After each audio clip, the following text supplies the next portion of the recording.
Sal, né?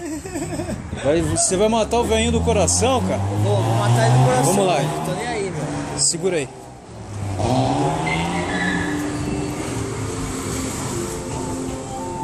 Calma aí.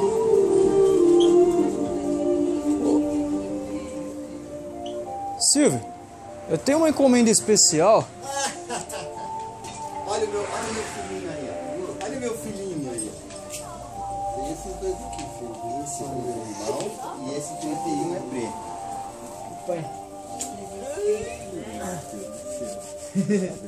Tudo bem, você? Tudo bem, graças a Deus. Esse é meu filho. Ah, lá, você tá gravando?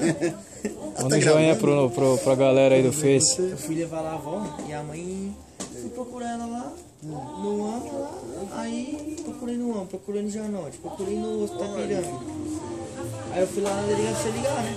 Mas a mãe do pai não sei isso. Uhum. E eu combinei com os caras.